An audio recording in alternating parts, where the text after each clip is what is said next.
మనుషులు స్వార్థపరులు అంటే అర్థమైంది. ఇక్కడ తిమోతి ఏమనుకోవాలి ఇప్పుడు? స్వార్థపరులు అంటే అర్థమైంది, స్వయలాభము కొరకు ఆలోచించేవారు.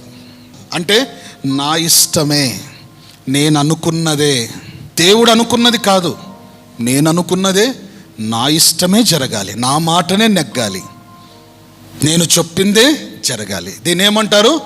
స్వార్థపరులు.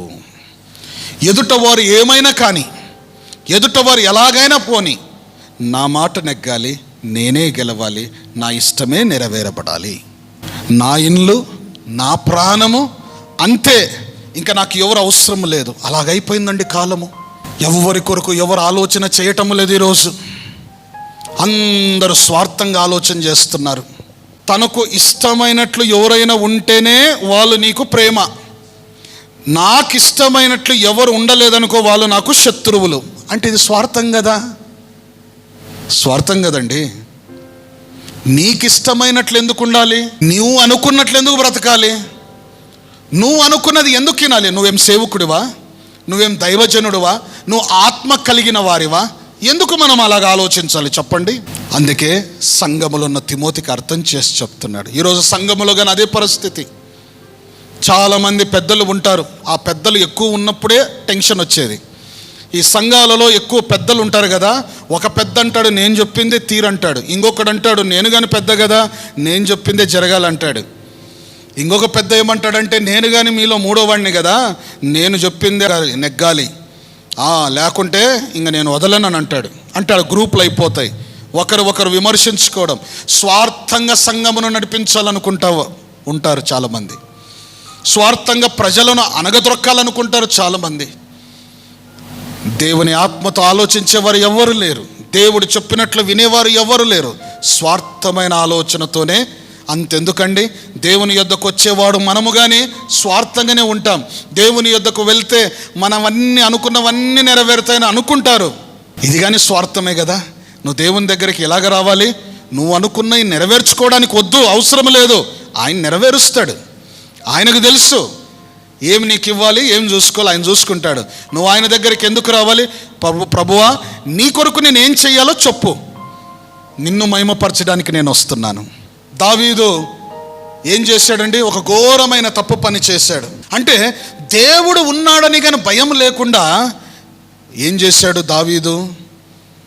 నిర్దోషిగా ఉంటున్న ఒక వ్యక్తి ప్రాణాన్ని తీసేశాడండి. దేవుడు క్షమిస్తాడా? ఎంత స్వార్థం అండి. ఈరోజు మన జీవితంలో మనం యథార్థంగా ఉండాలి, దేవునికి మహిమకరంగా ఉండాలి. తప్పు జరిగిందా? జరిగింది. అపోస్తలుల కార్యం 5వ అధ్యాయములో 2 భార్యాభర్తలండి దేవునికి ఇచ్చే విషయంలో స్వార్థంగా ఆలోచించారు. ఈరోజు మనం చూస్తున్నాం, నీకు ఇష్టమైతేనే నువ్వు దేవునికి ఇస్తావు, అది కానీ స్వార్థమే. మనకిష్టమైతే, మనకు ప్రార్థన ఇష్టమైతే, మనకు సేవకులు ఇష్టమైతే అప్పుడే మనము ఇష్టపడతాం. అదే వారి ద్వారాగా మనకేమైనా, మనకు బాధ కలిగించిన మాటలు ఏమైనా వస్తే మనం ఇష్టపడం, మనం వ్యతిరేకంగా ఆలోచిస్తాం. ఇది ఒక స్వార్థమే. మనము దేవునికి ఇచ్చే విషయంలో స్వార్థం అస్సలు ఉండకూడదు.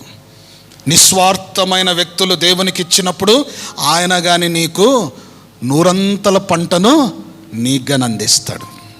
ఆమేన్.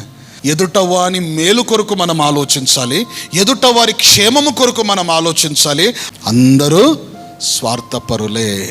అటువంటి వారితో మీరు దూరంగా ఉండండి. అయితే మనము ఎవరితో దగ్గర ఉండాలి? ఆత్మీయులతో, దేవుని ఆత్మతో నింపబడిన వారితో మీరు దగ్గర ఉండండి. దేవుని ఆత్మతో నింపబడిన వారి మాటలు వినండి. దేవుని వాక్యముతో ఉన్న వారి మాటలు మీరు వినండి. దేవుడు ఆత్మ ద్వారా ఏమి చెప్తాడో అది వినండి. అది మీకు కోపం వచ్చినా వినండి, అది మీకు బాధ కలిగించిన వినండి, అది మీకు సంతోషం ఇచ్చినా వినండి. ఎందుకంటే అది మీకు క్షేమము కలిగించును. దేవుని వాక్యములో స్వార్థం ఉండదు. నిన్ను రక్షించడమే ఆయన పని, ఆయన ఉద్దేశం అండి. యేసు ప్రభు వాక్యాన్ని వారికి చెప్పి వారిని మార్చండి. అయితే అటువంటి వారు చెప్పినవి మీరు విని చేయొద్దండి. ఎందుకంటే వారి మూర్ఖత్వానికి మీరు బలి అవుతారు, వారి యొక్క దుష్టత్వానికి మీరు బలి అవుతారు, వారి స్వార్థానికి మీరు బలి అవుతారు.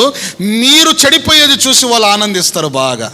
బా నా మాట విన్నారు, చెడిపోయారు, చెడు జరిగింది కదా, బా మస్త్ అయిందిలే. లోపల వాడు ఆనందిస్తుంటాడు. వాడు ఆత్మీయుడు కాదు. వారు ఎవరైనా కావచ్చు, నీకు దగ్గరైన వారు. ఎవరి మాట వినాలమ్మా? ఆత్మీయుల మాట వినండి. ఎవరి మాట వినాలి? దేవుని ఆత్మ మాటలు వినాలి. ఎవరి మాట వినాలి? దేవుని వాక్యము వినండి. అందుకే యేసు ప్రభు సిలువలో ఒక మాట అన్నాడు, నా మాట మీరు వినండి అని అన్నాడు. ఎవరు విన్నారు ఆయన మాట? దొంగలు విన్నాడు, అక్కడున్న సైనికులు విన్నారు, అక్కడున్న ప్రజలు విన్నారు, అక్కడ ఉన్న అనేకులు వచ్చి యేసు ప్రభుని మాట విని తమ హృదయమును మార్చుకొని దేవునిలో బలంగా నిలబడ్డారండి. ఆమేన్, హల్లెలూయా. అందరూ లేచి నిలబడదాము.